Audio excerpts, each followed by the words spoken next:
You don't pay taxes because the government actually needs your revenue. You pay taxes because our tax scheme is an incentive mechanism.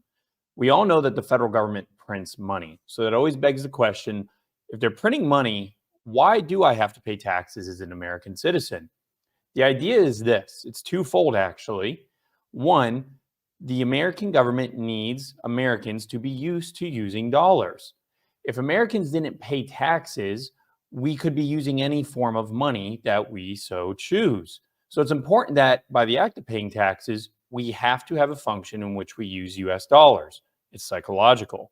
Second, the American government wants to impose certain incentives upon the American public. All governments do this. Taxation isn't about collecting revenue, it's about incentivizing you to perform certain acts or not perform certain acts. The current system rewards behaviors and punishes behaviors. One behavior we reward is tax evasion through large corporate structures. That is why large corporations in the United States do not often have to pay taxes. They have the money to set up the infrastructure in order to ensure that the taxes that they actually pay are zero. The government likes this. That's why they allow it to happen. However, for your average person who may be paying 7 to 30% in taxes, especially in the middle class every day, whether it's an income tax, sales tax, and even city and local and county taxes, they do want you to pay taxes to disincentivize you from doing other things.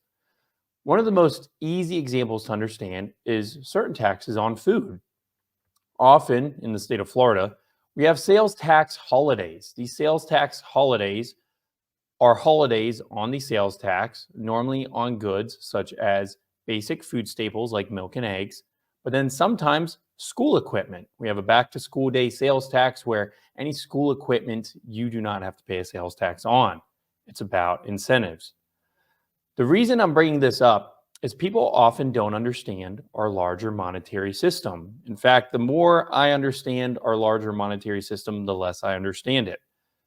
So we pay taxes and you think it's to fund the government, but in reality, when you can print all the money in the world, as I just explained, it has nothing to do with funding our government and everything to do with the psychology of incentives. That means that our current monetary structure really doesn't follow the basis of money at all. It follows the basis of something different. But what is that exactly? I'll give you another example. Currently, the US dollar is the world reserve currency, or what some might call the euro dollar.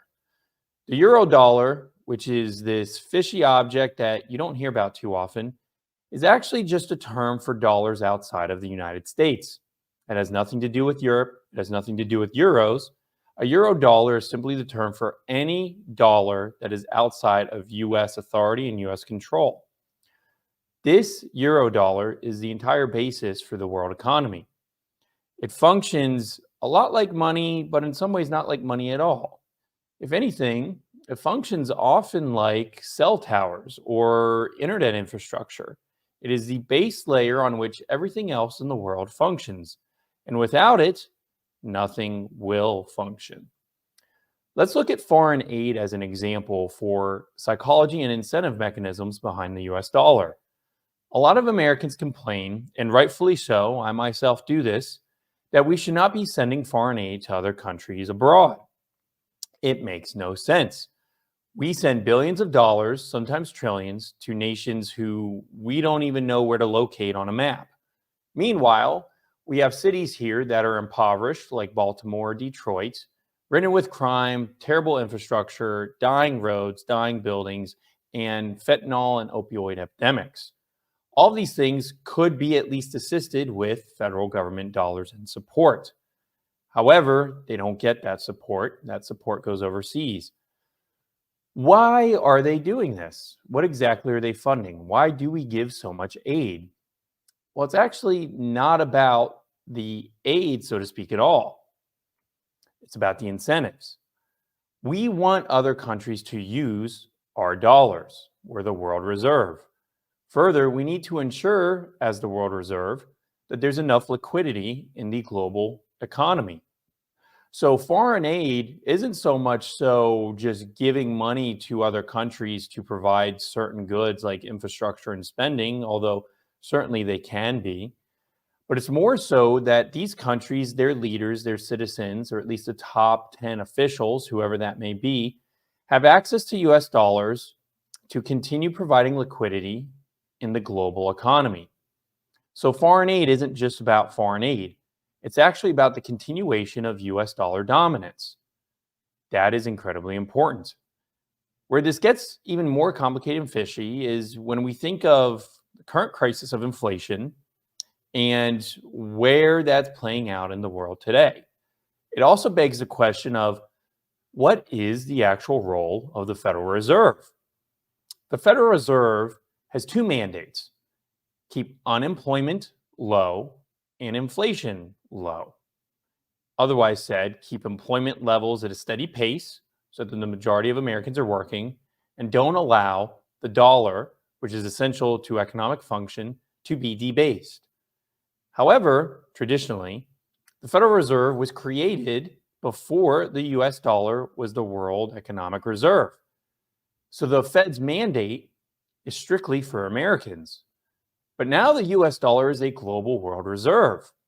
So that means when the Fed is raising interest rates, pausing interest rates, or lowering interest rates, it can no longer just look at the effect it has on the US economy, but it has to look at the world economy. And often by looking at the world economy, that doesn't always mean that Americans are being put first.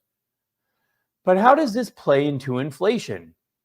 We already know that given the US dollar system, the rules of money are kind of iffy and they're being thrown out the window. The traditional libertarian and free market capitalism talking points of increased supply of money means inflation don't necessarily work. Let me give you kind of a crude example. If I had 10 cookies, how much would those cookies cost? Let's say there's 10 cookies in the world and they each cost $1. Okay, that's fair. Now, if I only have one cookie, now that cookie's more valuable, it's more scarce resources, it's a more scarce resource. So that one cookie is probably more valuable. So basic logic of inflation and monetary supply says, now if I go ahead and I make 1,000 more cookies, the individual costs of those cookies are going to lower, assuming demand stays the same. But that's all within a circular or closed off economy. When we associate that with the world economy, things get a little bit more complicated. If I have 10 cookies in one room and only the people in that room can eat those cookies, the price will stay the same as long as I neither increase the supply or the demand. But what if I increase the supply of cookies, but it's in an entirely different room with an entirely different group of people? Technically, the room with the original 10 cookies, the price will stay the same. So what does that mean about all of our money printing? And is our money printing actually associated with inflation, or is it something else? That's incredibly hard to determine.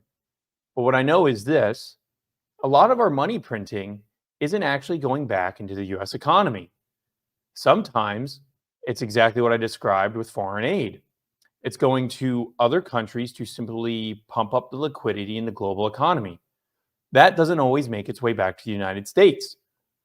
When you're running global infrastructure, like a cellular network, which is the most comparable form of what our US dollar around the world really is, the laws and principles are a little bit different than just traditional money. So if that's the case, and if it is the case that inflation, at least in the United States, isn't necessarily caused by money printing, what could be the cause? It is very possible that it is things like oil, energy, and transportation. I've seen a lot of graphics about a percentage rise in oil demands an even higher percentage rise in the overall cost of goods. And since the current administration has come into power, we have seen the price of oil, gas, and energy at large rise more and more. We've also seen incredible dysfunction in supply chains in general, not just in oil and energy, but with food and consumer goods. Raw materials, commodities, Supply chains all around the world continue to be affected. Those have direct effects on price.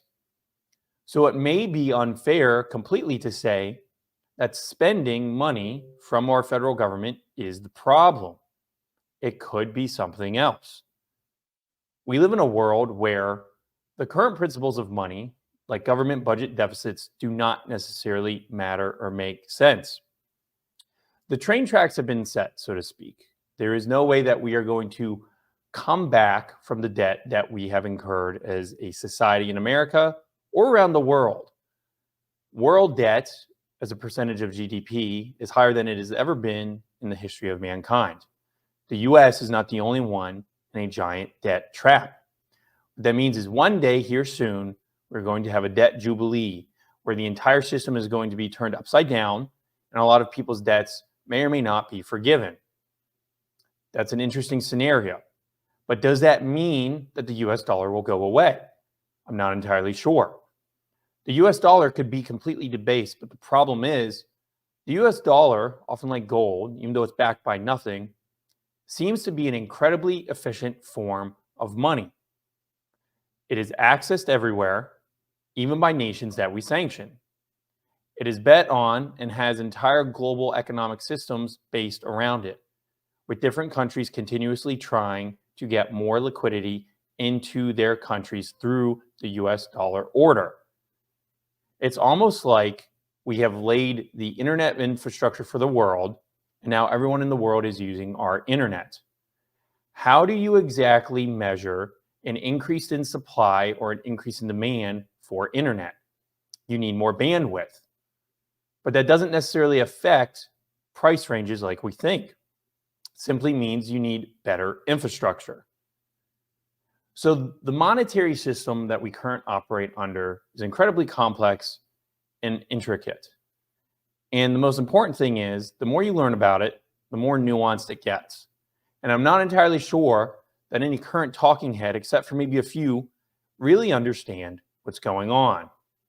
But when you begin to slowly realize that the US dollar is not just bound by the rules and principles of money, but is an entirely different system altogether, and that's when you begin to look at what ghost money is in the US dollar system and the euro dollar, then you begin to figure out that the current problems we are blaming, the global inflationary crisis and the debasement of the dollar, might not be the actual problem, and that it's very possible that the real problems are hidden somewhere else.